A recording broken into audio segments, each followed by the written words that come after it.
Hello my dear friend, welcome back to our channel. तो आज के हमारी वीडियो का टॉपिक है laws relating to trade union and industrial relationship. ठीक है, तो a trade union in laws means any combination form for the purpose of regulating the relationship between workman and employers और बिटवीन वर्कमैन और between employer and employer. Trade union की बात की गई है जहाँ पे एम्प्लॉयर या एम्प्लॉयज़ की रिलेशनशिप की बात की गई है, एम्प्लॉयर और एम्प्लॉयर की रिलेशनशिप की बात की गई है, वर्कर्स और वर्कर्स के रिलेशनशिप की बात की गई है। ठीक है, इनके लिए क्या बनाया गया, सेपरेट एक्ट बनाया गया है। As a part of industrial environment, trade union are generally refer to as an organisation of worker which is form to promote and protect their interest by collective actions.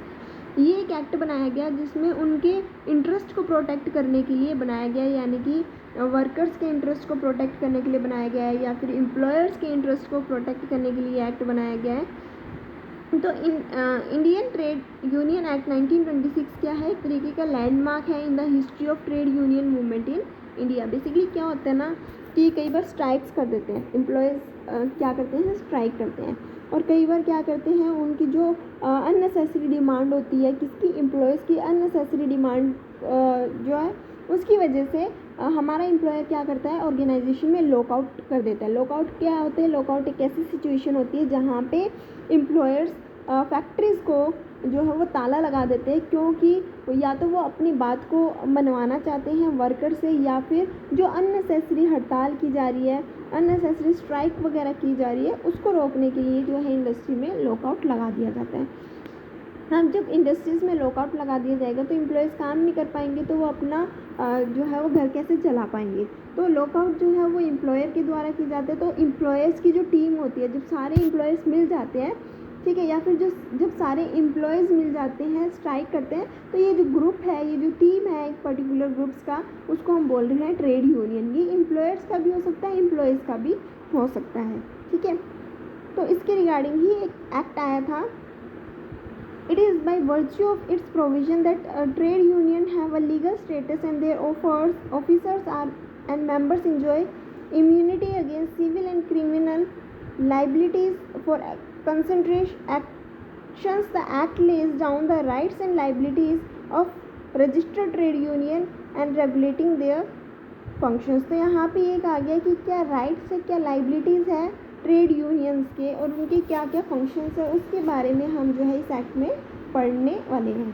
ठीक है, क्या है, another important enactment covering all the important issues bearing on industrial relationship in the Industrial Dispute Act 1947.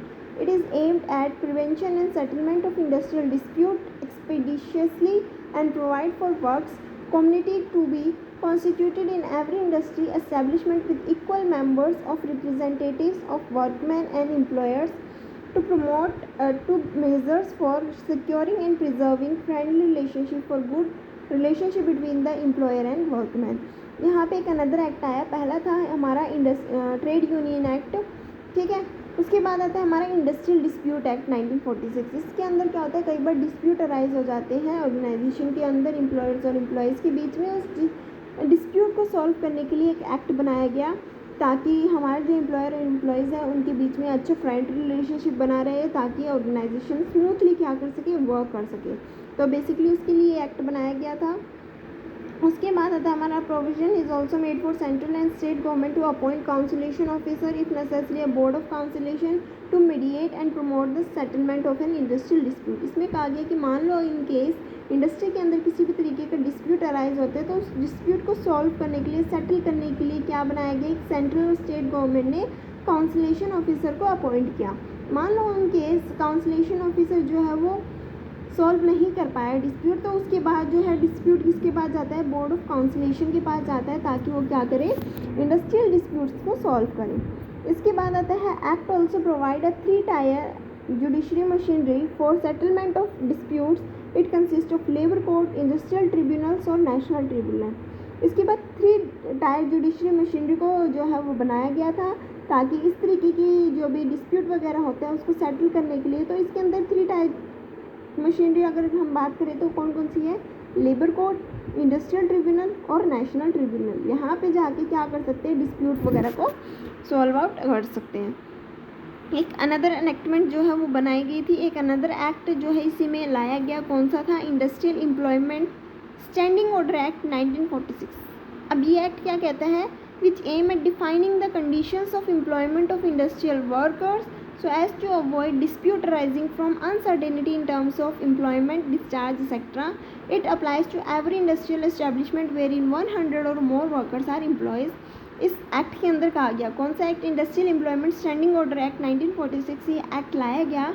इस act के अंदर कहा गया कि भाई अगर आप किसी भी वर्कर्स को एम्प्लॉय कर रहे हो, अपनी ऑर्गेनाइजेशन में काम दे रहे हो, तो उसके पहले एक एग्रीमेंट दोनों के बीच में होना चाहिए। एम्प्लॉयर को एम्प्लॉयज़ को सारी टर्म्स और कंडीशन बता देनी चाहिए कि किस तरीके से आप उसको काम दे रहे हो, ठीक है। उसके वर्किंग आवर्स क्या होंगे, रेस्ट इंटरवल क्या होगा, वेजेस कितनी होंगी, हॉलीडेज़ कितनी होंगे, या डिस्चार्ज वगैरह किस तरीके से किया जाएगा।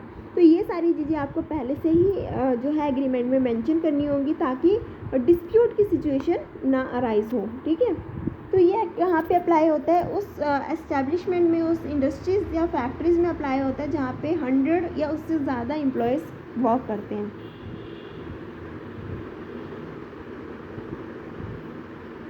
इसके बाद आता है हमारा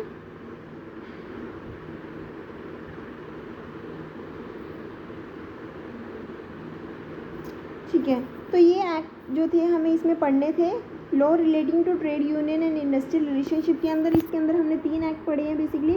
फर्स्ट एक्ट था हमारा ट्रेड यूनियन एक्ट 1926, ठीक है। उसके बाद हमने पढ़ा था हमारा इंडस्ट्रियल डिस्प्यूट एक्ट 1947, जो किस लिए बनाया गया है, ताकि जो एम्प्लॉयर और एम्प्लॉय के बीच में किसी भी तरीके का अगर डिस्प्यूट है तो उसको सॉल्व करने के लिए और इनके बीच में फ्रेंडली रिलेशनशिप को एस्टैब्लिश करने के लिए। उसके बाद जो नेक्स्ट एक्ट था हमारा वो था industrial employment standing order act 1946। ये एक्ट क्यों बनाया गया है, ताकि जो एम्प्लॉयर और एम्प्लॉयज़ ने कहा गया कि अगर आप किसी भी वर्कर्स को एम्प्लॉय कर रहे हो, अपने ऑर्गेनाइजेशन में काम दे रहे हो, तो उससे पहले आप क्या करोगे, एक एग्रीमेंट बनाओगे ताकि किसी भी तरीके का डिस्प्यूट फ्यूचर में अराइज ना हो। तो ये था आज का हमारा टॉपिक, जिसके अंदर ये किसका पार्ट है, लेबर लेजिस्लेशन का पार्ट है। मैं पहले ही बता देती हूँ कि एग्ज़ाम में क्वेश्चन आते हैं लेबर लेजिस्लेशन क्या होता है। तो लेबर लेजिस्लेशन के अंदर हमें 4 चीज़ें जो है वो पढ़नी होती है। क्या, लॉ रिलेटिंग टू फैक्ट्री और इंडस्ट्री से रिलेटेड क्या लॉज है। उसके बाद हमारा जो नेक्स्ट है वो है payment of wages and bonus, किस तरीके से बोनस और हम वेजेस अपने एम्प्लॉयज़ को पे करेंगे। उसके बाद जो हमारा नेक्स्ट एक्ट आता है वो आता है हमारा कि सोशल सिक्योरिटी के बारे में, जैसे कि हमने इंश्योरेंस स्कीम वगैरह प्रोवाइड की गई है एम्प्लॉयज़ को, ठीक है। बहुत ग्रेचुटी एक्ट, बहुत सारे एक्ट जो है सोशल सिक्योरिटी के अंदर बनाए गए ताकि हमारे एम्प्लॉयज़ को सिक्योरिटी मिल सके इन केस कि एम्प्लॉय ऑर्गेनाइजेशन में काम करें, उनकी डेथ हो जाती है या फिर वो परमानेंट डिसेबलमेंट हो जाते हैं, तो उस केस में कुछ बेनिफिट जो है एम्प्लॉयज़ को प्रोवाइड किए जाए, सोशल सिक्योरिटी जो है एम्प्लॉयज़ को प्रोवाइड की जाए। उसके बाद ये जो लास्ट हमारा लॉ था वो था law relating to trade union और इंडस्ट्रियल रिलेशनशिप। इंडस्ट्रियल रिलेशनशिप में हमने ये पढ़ा कि अगर इनकेस डिस्प्यूट अराइज हो जाता है तो किस तरीके से सॉल्व किया जाएगा। ट्रेड यूनियन का मतलब ये है कि जब एम्प्लॉयर या एम्प्लॉयज़ मिल के क्या करते हैं, एक्शन लेते हैं, ठीक है, जैसे कि लॉकआउट करना, स्ट्राइक वगैरह करना, तो ये ट्रेड यूनियन का पार्ट होता है, ठीक है। तो आई होप आप सभी को ये टॉपिक अच्छे से समझ में आ गया होगा, क्लियर हो गया होगा। Thanks for watching.